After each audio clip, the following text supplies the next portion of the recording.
Brown, and I will be your counselor today. Now, I see Deanna Keller or Miss Keller or Miss Deanna. What would you like it to be called? You can call me Deanna.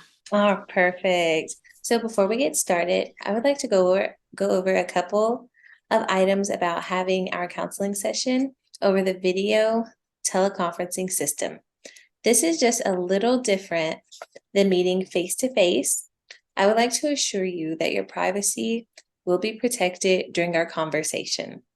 There might be a few expectations which I'll get to shortly. But first, please note that the phone line and video conferencing system that we're using meets federal privacy regulations. Also, I'm located in a private space and I do not have the ability to record our interaction.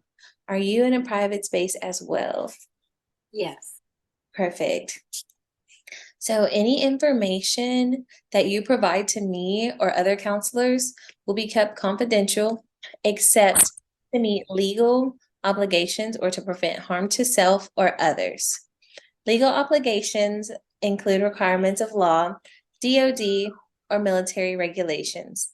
Harm to self or others include suicide, thoughts, or intent, a desire to harm yourself, domestic violence, child abuse, or any neglect, any violence against any person, or any present or future illegal activity.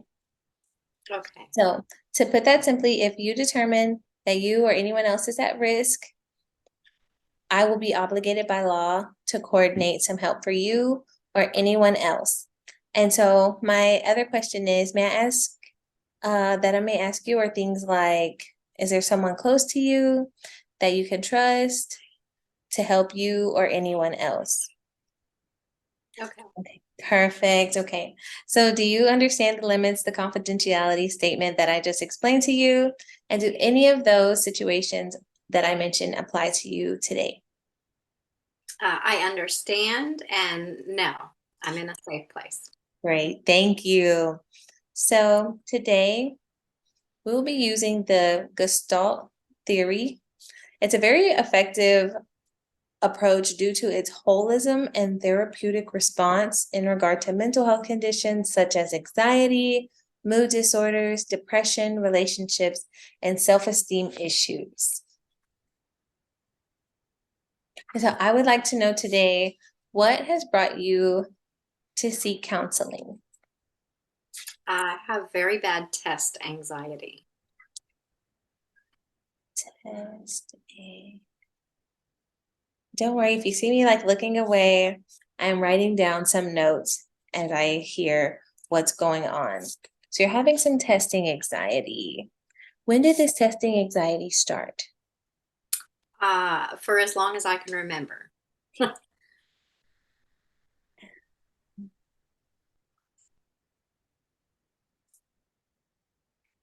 And now, what are some ways that you do that's a negative approach when it comes to your testing anxiety? I get way too nervous about it, even days before the test, and definitely by the time I get to the test, I'm just really tense. I've been clamping my jaw. Um, just really over the top anxiety. I mean, it really does get in the way because it causes my jaw to hurt, my neck to hurt, and because I'm so tense and concerned about this test. And I just replay in my head, that I'm going to blank when I get to the test. And did I study enough? And am I going to do well enough? So it's kind of like that in a bad cycle. And like I said, it's a day or so before and definitely the day of and right before I take the test, I literally can barely breathe because I'm so tense from it. Okay, okay. And so how does that make you feel? Oh, it's tiring. I would I I make good grades. I should trust myself. I should know that I can do it. But I just get in this cycle that makes me feel really bad, sick in my stomach. I can't eat well, I can't breathe. And the tension, like I said, literally makes my neck and jaw and all hurt for the next day because I'm so overly worried about everything. Yes, and that must be very overwhelming for you to experience. And so I just want to let you know that with the Gestalt theory, that it's really an approach to self-awareness. And we want to like touch on really the anxiety, and just how your thoughts can really influence your present behaviors. And so another way that I think would be perfect is if, okay, so you said that your neck will hurt and that your jaw will clamp up.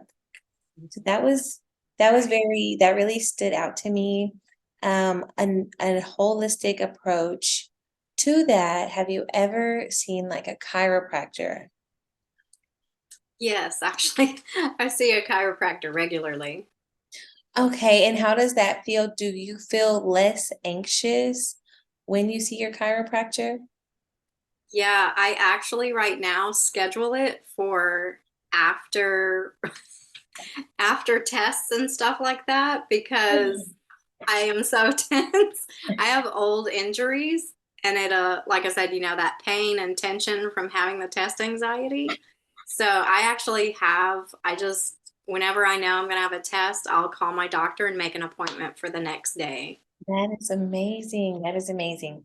And so usually, what are your study techniques like? I read and take notes. And for my reviewing for the test, I'll go back in and reread my notes and kind of look over because it's open book. I'll look over the text again. A lot of times I'll tab my book because, of course, we're only talking about 10 chapters out of whatever, Yes. 40 in a book or something. And I want to be able to make everything easy when I'm in the test to try to help relieve some of the stress where I'm like hyper. I don't want to have to be flipping around in the book because that'll get me really more anxiety ridden. So I try to have everything set out as much as possible so that I can look at it. I can put my hands on it easily, which kind of helps calm me a little when I'm taking the test. But yeah, like I said, I just do a lot of kind of rereading of notes and reviewing and making a quick look back through the chapters to make sure I know where everything is. Awesome. Good. Okay, that's really good to know. I'm also very happy that you do see a chiropractor.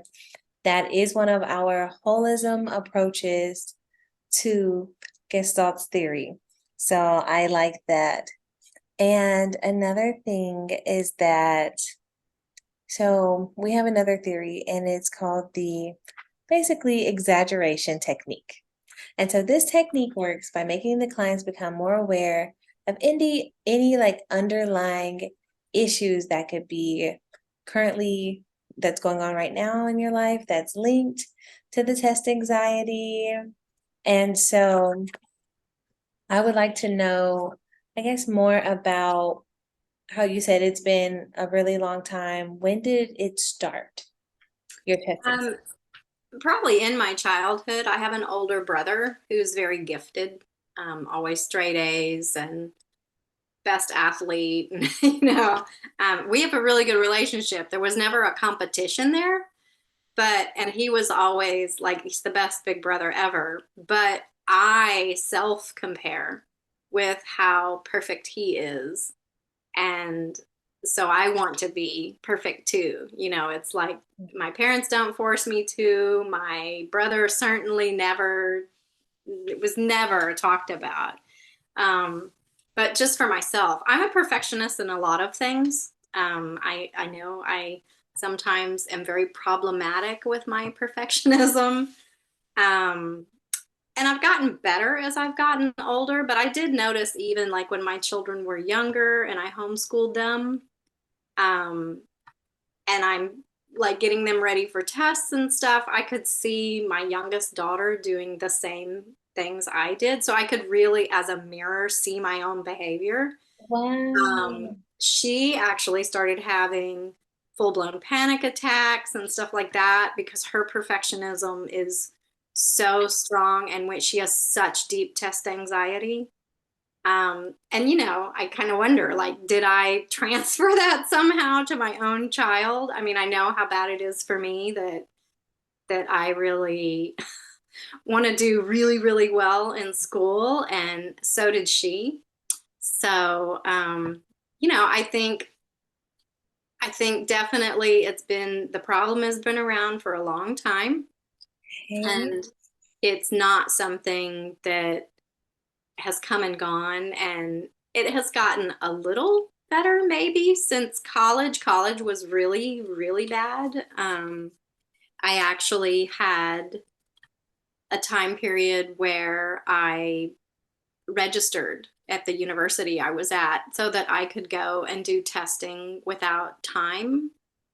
Wow. So just removing that, watching the clock ticking while you're trying to take a test seemed to really help.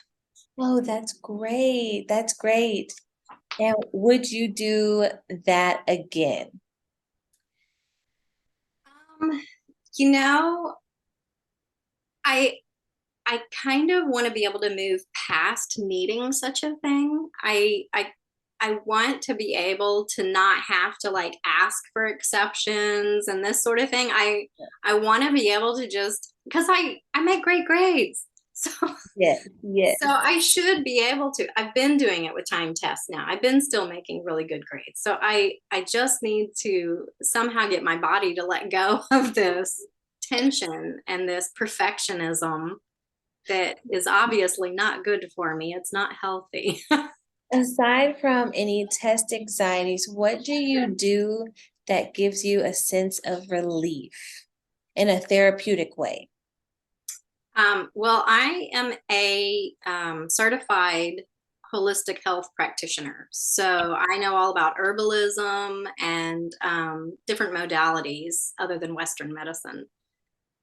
So a lot of things I do that have started helping, I just have to remember to do them. It's almost ritualistic now. Um, when studying, I use rosemary oil because it helps with memory retention.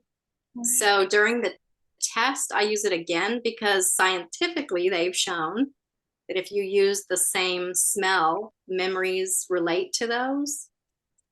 So I will use that rosemary oil. I also use a corn mint oil because mint helps freshen and kind of awaken senses. So I use those. I also will often put lavender on myself because lavender is a nervine that can help calm nerves. So I try to remember to do those, to use those three oils either on me or in the air around me. Get it all set up right before the test and do that. That sounds amazing. Those sound really wonderful. And when you use those, have you noticed a difference? Yeah, I really do. I'm sure some of it is just the pattern, just the rote ritual to it that helps kind of bring your mind to something else. But I definitely know from scientific articles that you can go and read that all three of those oils that I use have been proven for the things I'm applying them to. Oh, So, I think that's great. I would say also, along with your oils, another thing, just to like relieve the flipping of the books is maybe get some flashcards and just post them around home. You can walk by, read it, and just leave it there until the next time when you walk past, so that you don't have to feel like you're just flipping away. yeah. And our with our conversation earlier, you are very self-aware, which is what this theory is all about, which is amazing. I really want you to continue using your oils and making it a habit and a practice for every single test that you take. I'm so sorry my light is No, you are fine. So we don't have much time left to discuss more about your test anxiety. I will give you some homework, and don't worry, this is not going to be graded. Okay, what I would like for you to do is on a piece of paper, write down some tips that cause your test anxiety, but I want them to be good tips. And every day, what you'll do is you'll read them. And then I want you to make another list about the things that are causing that. Read that, but then read your